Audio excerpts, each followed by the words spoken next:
All you have to do is ask my father, who literally was shot in the Orangeburg Massacre, right? Who helped found SNCC, who marched with Marion Barry and Stokely Carmichael and Martin Luther King, and the list goes on and on and on. And he will tell you today that he feels like this country's at 1954. And so if you want to talk about somebody... But that doesn't mean it is. Well, you said he feels that way. That's ridiculous. Boy, he's really, I mean, it's a good strategy. Like, while the Democrats are getting all this bad publicity, just shut up. He doesn't usually do something that smart. It's like that scene. Right? When you say woke, you know, it's become, and I make fun of it too, because it's become an eye roll in many ways. If woke, I assume at a certain moment, and it wasn't that long ago before we didn't have the term. I only heard it, I don't know what it was, 3-4 years ago? 5 years ago at most, when we heard the term woke, and it was like alert to injustice. I'm like, okay, I'm down with that. I always have been. I hope people still understand that about me. But yes, it became sort of a byword for a lot of this goofy stuff. Last time, Bill Maher ripped the mask off MSNBC's woke hypocrisy. Now it's CNN's turn, and Bakari Sellers is getting scorched. Yep, the guy who treats the race card like a get-out-of-logic free pass is back. And this time, he ran headfirst into a buzzsaw. Ben Shapiro didn't just challenge him, he torched his talking points in real time. And it was as savage as it was satisfying. You're gonna want every second of this breakdown. Let's get into it. The Ben Shapiros of the world. Yeah. These people who don't necessarily have the intellect to have honest discussions, but yet they're able to become millionaires because they're actually just circulating and promulgating this fear. I showed you that clip for a reason, to tee up the absolute wreckage that followed when Ben Shapiro and Bakari Sellers clashed on Bill Maher's show. In that clip, Sellers smugly tried to downplay Shapiro's intellect because apparently the founder of the Daily Wire just doesn't meet his lofty genius criteria. Bold trash talk until the showdown actually happened. And when it did, let's just say it didn't take long for the audience to realize who was really in over their head. Roll the tape. There are many, many confounds when it comes to these particular issues, and unless you remove the statistical confounds, you end up with trying to blame vague, shadowy figures like implicit bias, which are innately, insanely difficult, if not impossible, to measure. I don't know what he just said. Now, do you see the problem with CNN's narrative? Ben Shapiro wasn't reciting rocket science. He was laying out a basic truth. The race debate isn't black and white. It's layered. And if you don't unpack those layers, you end up blaming every problem on some ghostly force called implicit bias, which has about as much scientific clarity as a UFO sighting. But facts don't matter when the goal is outrage. Instead of engaging with the nuance, Sellers defaulted to the usual script. Point fingers, dodge logic, and take cheap shots at Shapiro. And just when he thought he could coast on smugness, Bill Maher stepped in. Let's just say, the room got real quiet, real fast. Watch this. Well, all you have to do is ask my father, who literally was shot in the Orangeburg Massacre, right? Who helped found SNCC, who marched with Marion Barry and Stokely Carmichael and Martin Luther King, and the list goes on and on and on. And he will tell you today that he feels like this country's at 1954. And so if you want to talk about somebody... But that doesn't mean it is. Well, you said he feels that way. That's ridiculous. It is. Come on. But exactly. Ben Shapiro's point was crystal clear. Let's deal with real, measurable racism, not get swept away by personal feelings masquerading as fact. Just because Bakari Sellers' father feels like it's 1963 again, doesn't mean we've teleported back to segregation. And credit to Bill Maher, he actually pushed back on that fantasy. But honestly, no surprise there. The woke brigade has always treated emotion like gospel and tossed facts in the trash. These are the same folks who'll seriously tell you that if a man feels like a woman, biology just takes a back seat. Suddenly, he's a woman because feelings. It's not about truth, it's about clinging to a narrative, no matter how derailed it is. And if you dare question it, boom, you're a bigot, a monster, or whatever other label they're flinging that day. Meanwhile, the rest of us are just wondering, when did basic common sense become a radical act? I think the ridiculous notion is for either one of you all to have the audacity to believe that you understand what the experience is to be. I have to object to that. But you just said I cannot talk about it because I am not part of a group. I am a sentient human being. You're right. There's two ways you cannot understand something. One is to be too far from it. We're too far from it. We can't see like you can. One is to be too close to something. And then sometimes you can't see it accurately either. Bill Maher hit a nerve, and rightfully so. The idea that only victims can talk about racism is pure nonsense. We don't ban people from talking about crime unless they've been robbed. So why the double standard here? But let's not kid ourselves. Bakari Sellers, Joy Reid, and Sunny Hostin don't want honest dialogue. They want outrage on tap. Their influence depends on keeping racism alive as the ultimate boogeyman, because if the fire dies down, so does their relevance. And that's the part they'll never admit. I'm not too close to something. I am that. I know. And so, but what Which is definitionally too close. what I am saying though is for you to discount my father's experience and say that, I'm not discounting it. And to say it was silly. I'm not. No, he was shot.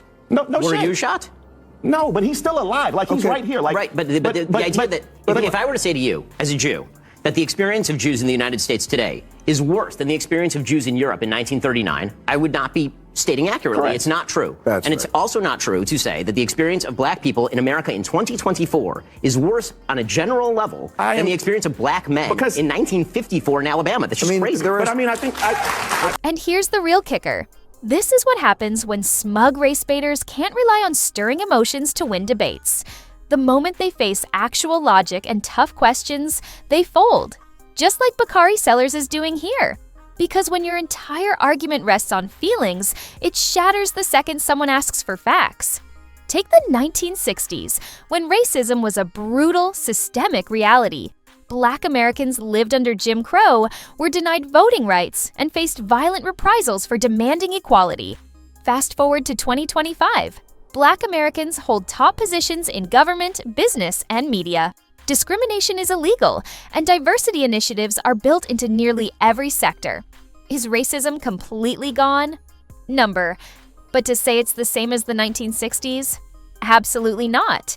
Yet, folks like Sellers keep pushing the same old narrative of oppression because if they admitted progress, they'd have nothing left to sell. Let's be real. If racism wasn't the boogeyman they've built it into, their entire platform would crumble. Boy, he's really, I mean, it's a good strategy. Like, while the Democrats are getting all this bad publicity, just shut up. He doesn't usually do something that smart. It's like that scene.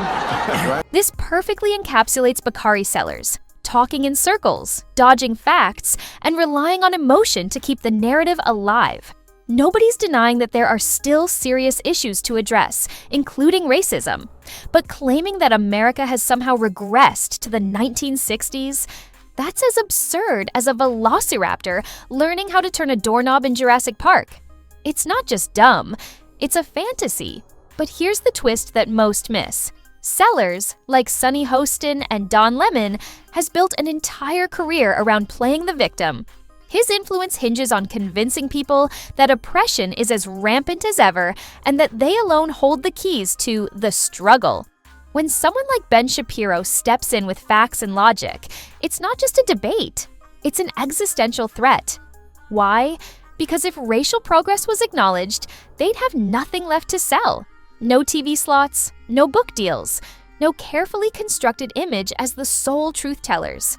The real danger to their relevance isn't racism disappearing, it's the realization that it's not 1965 anymore.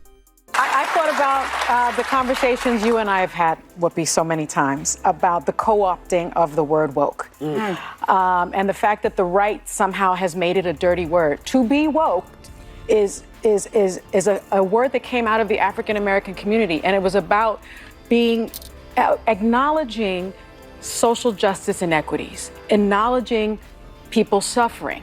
It is not a bad thing to care about other people, to care about the sufferings of others, and to act upon it.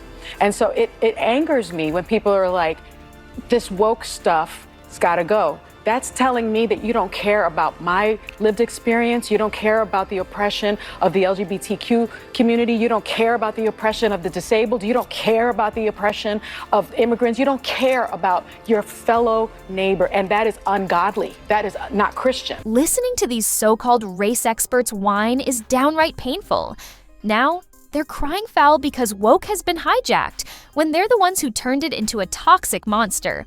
What started as a term for awareness of injustice has morphed into an ideology that demands obedience, shuns differing views, and cancels anyone who dares to challenge it.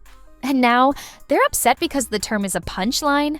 Please, we never even needed woke in the first place. Caring about the marginalized isn't revolutionary, it's basic human decency, no buzzwords required. But that's not enough for the woke crowd. They don't just want awareness, they want total control. And don't even get me started on their obsession with dragging Christianity into every single argument, as if it's the only religion talking about justice and compassion. Why? Because it's the easiest target, one they can bash without facing any consequences. But funnily enough, they wouldn't dare take on other religions with the same vicious energy. It's a double standard so obvious, it's almost laughable. When you say woke, it's become, and I make fun of it too, because it's become an eye roll in many ways. If woke, I assume at a certain moment, and it wasn't that long ago before we didn't have the term. I only heard it, I don't know what it was, 3-4 years ago? 5 years ago at most, when we heard the term woke, and it was like alert to injustice. I went, okay, I'm down with that. I always have been. I hope people still understand that about me. But yes, it became sort of a byword for a lot of this goofy stuff. Exactly, Bill Maher. It's pure absurdity. Stuff that completely disregards common sense at every turn. That's why we've got race hustlers like Bakari Sellers still pushing the same tired oppression narratives, even though Black Americans today have more opportunities, rights, and representation than ever before. They know full well that life for Black Americans in 2025 is nothing like the 1960s. But acknowledging that would ruin their grift. And don't even get me started on the other lunacy they push, like letting biological men compete against women in sports and share their bathrooms. Apparently, fairness and biology don't matter anymore if it fits the woke agenda.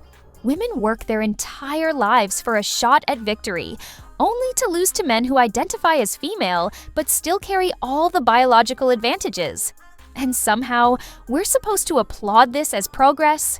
This isn't about equality anymore. It's about pushing radical, nonsensical ideologies, even when reality smacks them in the face. But the moment you call it out, you're branded a bigot. Because when the facts aren't on their side, silencing anyone who disagrees is their only move. And that wraps up today's video. Thanks for tuning in, and I'll catch you in the next one.